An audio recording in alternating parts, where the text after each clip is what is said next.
Hey everyone, welcome to this explainer. Have you ever just stood on a sidewalk, looked up at the New York skyline, and wondered, how exactly did a tiny Dutch trading post turn into this massive, sprawling forest of steel and glass? Well, today we're diving into exactly that.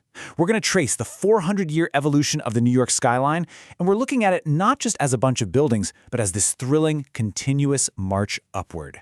400 years.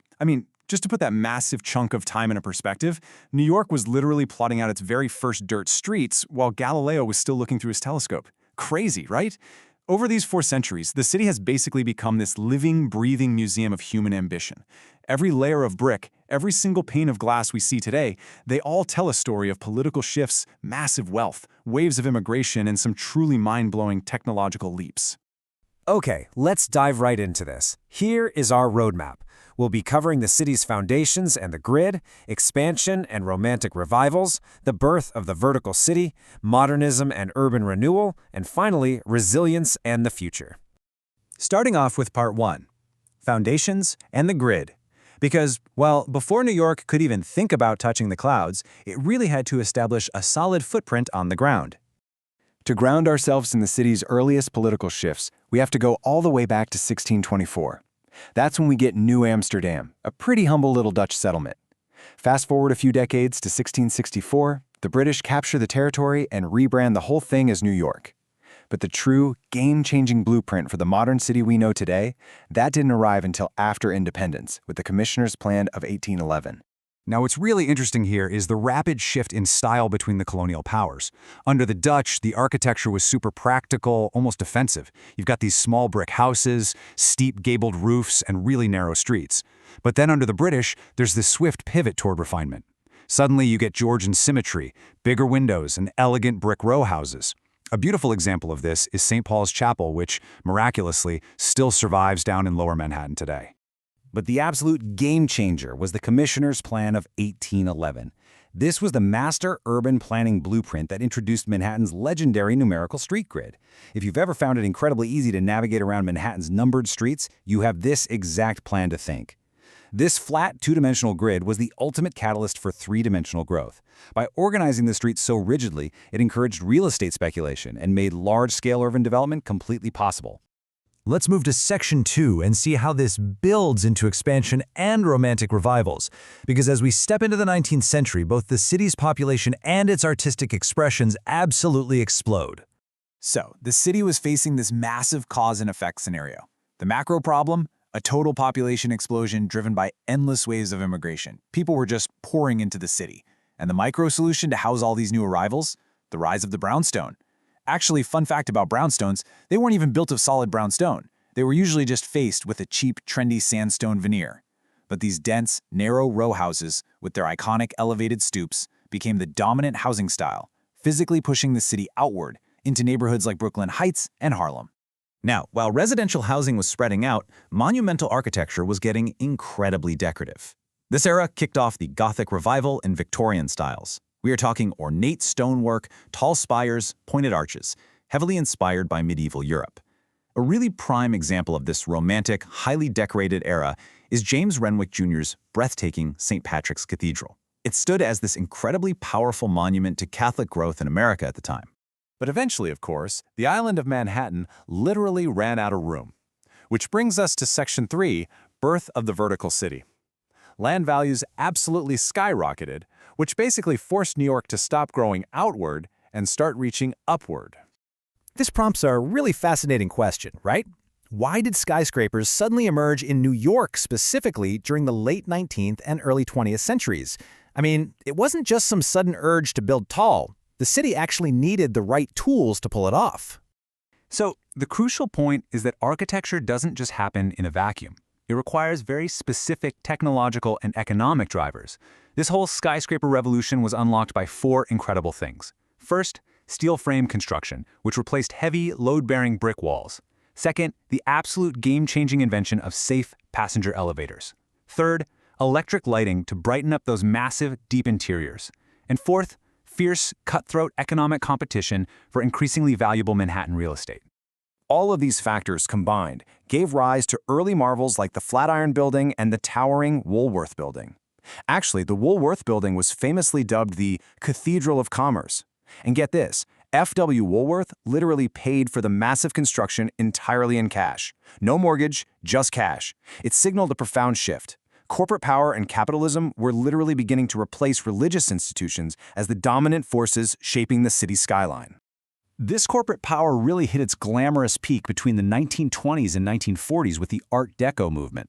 Art Deco brought these stunning geometric patterns, streamlined forms, and incredibly luxurious metallic decorations up into the sky.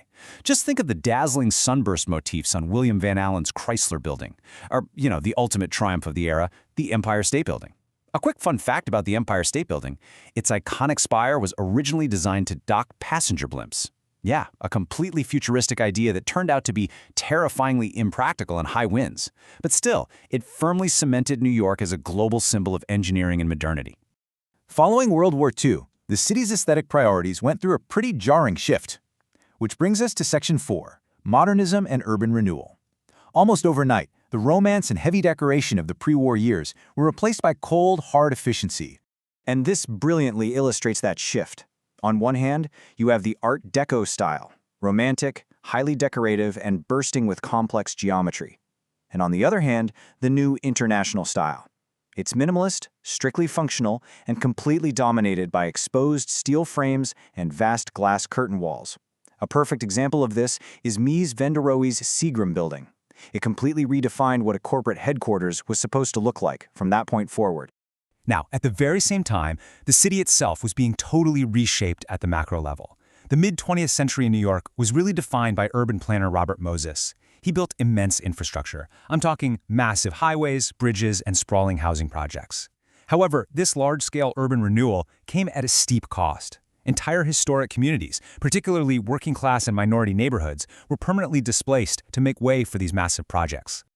A huge part of this renewal era was the push for public housing to solve the city's severe overcrowding problem. But we often saw a pretty difficult cycle unfold here. Step 1.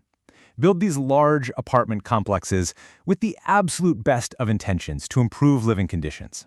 Step 2. Witness severe maintenance decline as time goes on and budgets shrink. And step 3. Watch as this physical decline contributes to concentrated poverty and complex social challenges. Challenges that, honestly, many of these projects are still facing today. So, all of these historical layers set the stage for our fifth and final section, resilience and the future. Today's architecture in New York is largely a direct reaction to modern tragedies, physical limits, and an altering climate. From a pure engineering standpoint, the 21st century skyline is being completely redefined by super tall, incredibly slender structures that people often call pencil towers. Buildings like 432 Park Avenue use revolutionary new engineering methods to push higher on smaller plots of land than anyone ever thought possible. And with world-renowned architects like Zaha Hadid and Frank Gehry continually shaping the city, New York absolutely reinforces its status as a global architectural capital. But contemporary New York architecture is also deeply, deeply shaped by tragedy. The destruction of the original World Trade Center on September 11th profoundly shifted the city's architectural priorities. Rebuilding the complex with structures like One World Trade Center, it wasn't just about regaining lost office space. It became this incredibly complex balancing act that emphasized rigorous security, solemn memorialization, and integrating really resilient public spaces. If we step back and look at the forces driving new development today, it's an intricate balance. Modern architecture is driven almost equally by a push for sustainability, the highly lucrative draw of luxury development, rapid technological innovation, and the practical necessity of mixed-use urbanism. The city is just constantly weighing immense, astronomical wealth against functional, everyday urban living. And looming over literally all of this is the undeniable reality of climate change. Architects today are no longer just designing for aesthetics or to see who can build the tallest tower, they are designing for literal survival. The new, urgent priorities include mitigating the impact of rising sea levels, ensuring structural resistance against hurricanes, sourcing sustainable building materials, and incorporating urban green spaces to manage heat and water. It's a massive shift, and it will ultimately dictate how coastal cities worldwide survive the next century. Which leaves us with this final thought. New York's history is really the story of a city constantly reinventing itself through technology, migration, and sheer ambition. But as sea levels rise, How will New York's next architectural era adapt to protect this iconic 400-year-old skyline? It's a challenge that will require just as much innovation as the invention of the skyscraper itself. Thank you so much for joining me on this explainer, and remember, keep looking up.